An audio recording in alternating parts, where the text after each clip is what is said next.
Macan siluman. Nuju sawijining bengi Parsudi, si maling julik arep nggangsir omahe Taswilan ing Désa Kedunglo. Nom-noman sugih mantune kami tuwa kang lebar adol sapi papat kanggo imbuh anggone arep tuku sawah bangkon.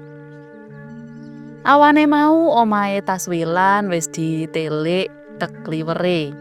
Dene cacakane gawe uga wis diatur kanthi ngremit awewaton petung maling. Sumribite angin wengi binarung pangelike walang angkup nyeret swasana malih saya nglangut.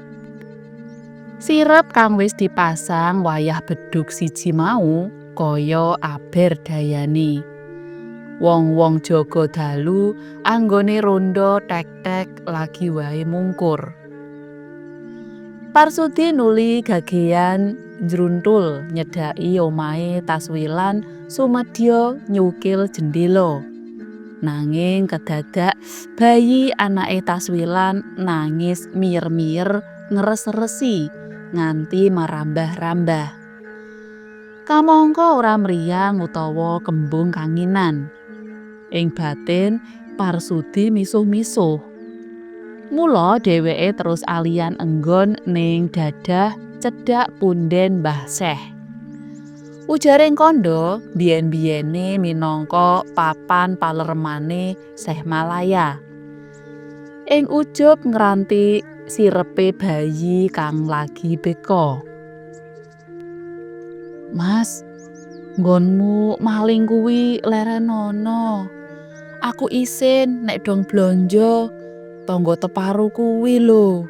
Mesti ndelesih-ndelesih bab pegaweanmu. Aku nganti risi, Mas." Pangrepeke Jumirah groyok wedi. Nanging saking ora kuwate ngampah kepeksa diwedharake. "Yo rasah blonjo," panyaute Parsudi sengol. "Njur sing dipangan apa?" Tumanggape Jumirah sumlondo, sirahe ndingkluk. "Ya rasah mangan. Wong wedok kakean cangkem. Kari ngubetno kayane wong lanang wae dadak cerewet." Sakeplasan Parsudi kelingan omongane sing wadon dek winginane awan kae. Leren maling. Banjur arep nyambut gawe apa? Wong sing pinter-pinter wae padha dadi panji klantung. Dheweke ngrumangsani sekolahe ora nutuk, gek iya ora duwe ketrampilan. Mula saka kuwi rada sauntara pikire dadi goreh. Dumadakan wut ana tumiyubing angin nggawa hawa ancles mampek raine. Nyes. Gitoke Parsudi malih mengkorok lan awake dadi mrinding. Banjur kasusul ana swara panggereng bareng lan jumedule bleger paraga gedhe dhuwur begegek ning pengarepane. "Eling mring sangkan paran. Percaya dening rasa rumangsa lan mituhu dimen rahayu. Bacut dibancut leren kajer." Paraga gedhe dhuwur kan rambute rembyak-rembyak jingkengan cara warok nganggo jubah ireng gedhobyoh kuwi muwus kelawan mencereng. Mripate ngumala, kumeyar. Sopo kowe?" Ucape Parsudi keder, dengkule kotekan. Tanpa awe wangsulan, bleger menungsa ing ngarepe Parsudi mau nuli njungkir. Jlek. Sanalika katon ana wujute macan gembong sak gudel. Nggeru sora terus ngeblas tambuh-tambuh parane. Parsudi si maling julik sing jare teguh timbul malih ngoplok. Sadeg saknyet dheweke dadi kelingan marang lelakon sesasi kepungkur. Nalika arep maling ning omahe Kabayan Satimin wates aji. Lelakon kang mirip-mirip karo sing diprangguli wektu kuwi. Rikala semono kabener ing bengi Jemuah Kliwon. Lagi wae Parsudi njangkah marani omah kang arep dimalingi, yaiku omahe Kabayan Satimin. Sugih-sugihe wong kono. Dumadakan dheweke weruh kemliwere jalma menungsa. Naluri malinge tanggap. Sakala dheweke nrusup ning pager turus worawari lan ndepipis mepet sisih njero pageran. Temenan, ora gantalan wektu ana blegere wong liwat lan ujug-ujug leren nguyuh. Disentorake ning pageran pener nggone ndepipis Parsudi. Bareng wonge wis kirik-kirik, terus uwet-uwet mbenakake bebet nuli bablas nerusake laku. Parsudi misuh-misuh jroning batin. Sakjeg jumlek iya lagi sepisan kuwi diuyuhi wong. Umpama ora arep maling, wong kasebut mesti wis ditonyo. Dheweke ngrahita, ngalamat sial apa malah rejeki. Nanging muntabing nepsune saknalika sirep. Mripate nangkep wujute kantong cilik ing tilas anggone nguyuh wong liwat kae mau.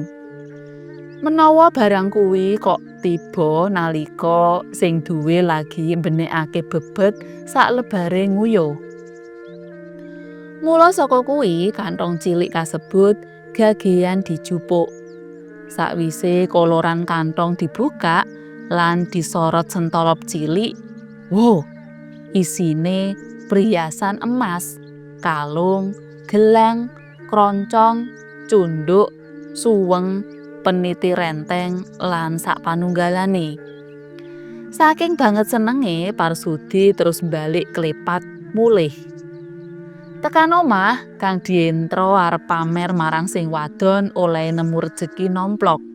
Suprandene bareng Jumirah diundang diajak cedhak lampu lan buka kantong cilik mau, ketemune jebul isi bangsa kewan gegrembetan kang mawa wisa. Klabang, kala jengking, kala menje, kala mangga katel lan sak piturute. Sapandurat Parsudi malih mlolok gawok lan Jumirah dadi girap-girap. Pikiran kang nglompro nepusi lelakon sesasi kepungkur mau kedadak buyar selagine Parsudi sriwing-sriwing krungu maneh swara. Eling mring sangkan paran, percaya dening rasa rumangsa lan mituhu dimen rahayu, bacut dibancut leren kajen. Parsudi gagap-gagap. Yen kaya mangkono, blegere wewujudan kang disipati ing Kedunglo kuwi iya sing wis nguyuhi dheweke ning wates aji dek emben kae. Cepet-cepet Parsudi banjur kelingan nasibe kanca kancane kang nomahi tiwas direncak wong-wong kampung.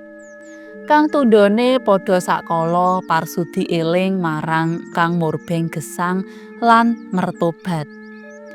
Atine madhep nglereni anggone maling. Leren kareben kajen. Jumirah rumangsa seneng lan syukur banget marang kang gawe urip. Dene Parsudi wis ketemu dalan tobat. Tobat sak temen-temene tobat. Parsudi malih sregep salat.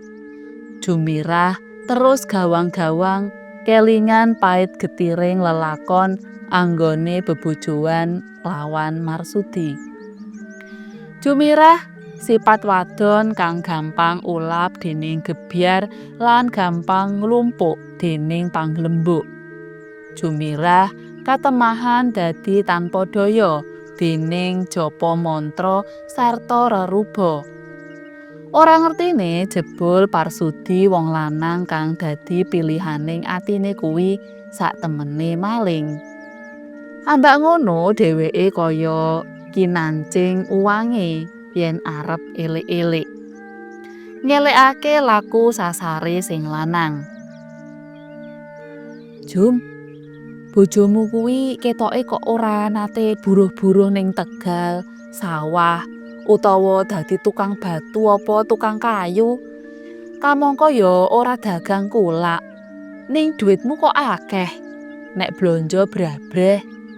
Tuku udute bojomu wae mesti rokok rega larang. Janjane bojomu kuwi nyambut gawe apa to? Pitakone Asmi rikala beneri bebarengan ning pasar. Pitakon sing wirasane padha, uga wis bola-bali diprangguli. Saengga Jumirah nganti rumangsa ewuh lan pekewuh marang tangga teparo apa maneh marang sanak wridane dhewe.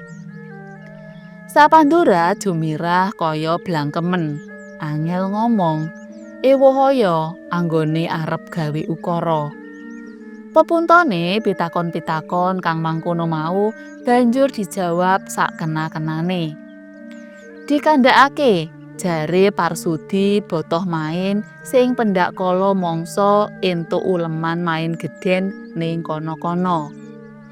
Uga nate diomongake yen Parsudi dadi niyaga wayang kulit sing asring diajak dalang-dalang kondang. Sejene kuwi Jumirah ya tau mratelakake lamun sing lanang saben sasine entuk jatah blonjo saka wong tuane. Pepuntone wong kang krungu wangsulane Jumirah sing kaya mangkono iku malah dadi longgang-longgong ora dong. Jalaran yen dinalar tetemune kaya ngayawara, ora tinemu akal. Botoh main gedhen? Ah, apa sing kanggo pawitan? Niyaga wong cantuk lawung karo karawitan wae ora tau. Jatah blonjo? Wong tuane Parsudi kuwi wong biasa-biasa wae, pas-pasan uripe. Temahane kaya pasar temawon ngono kae, saya awan, suwe-suwe swara mau ilang dhewe. Wong-wong ning desane Jumirah kono ora kathik butuh peduli. Mbuh kono Parsudi oleh golek dalan panguripan. Ya pengalaman pahit getiring urip kuwi kang tansah disinau Jumirah kanggo ndandani uripe. Jer urip iku satemene sinau lan pengalaman minangka guru. Ringkesing lelakon, Jumirah malah sangsaya katon setya ndampingi Parsudi jroning sinau nyambut gawe kang halal. Ora gantalan sasi, Parsudi ngimpi bali ditemoni maneh paraga gedhe dhuwur dek emben kae. Dheweke diakon nanjih isine kantong cilik kang ditemuni biyen. Bareng kantong cilik kang biyen dicentelake gendeng mburi omah dibuka maneh, jebul isine malih tasbih manik-manik ireng meleng-meleng. Kang yen dianggo dzikir Parsudi dadi wening pikirane. Mung ngeling marang panguwasane Gusti Allah kang Maha Wikan. Temahane mripat batine bisa weruh alam gaib. Iya merga saka kuwi dheweke dadi sumurup lamun bleger menungsa sing bisa malih macan iku sejatine minangka panjalmane abdi kinasihe Syekh Malaya, ya Kanjeng Sunan Kalijaga. Kang sabacute terus katrem njaga palereman Kedung Lo. Ing wusana Parsudi banjur dadi sungsungane wong kang padha minta sraya nyingkirake bangsa demit, tolak balak, panyabaring tenung, jengges, lan golek dina becik kanggo wong duwe gawe, bangun omah lan sapiturute. Parsudi wis kelakon dadi wong kang kajen, keceluk minangka wong tuwa lan duwe paraban akrab. Mbah Sudi Kemangi. Cuthel.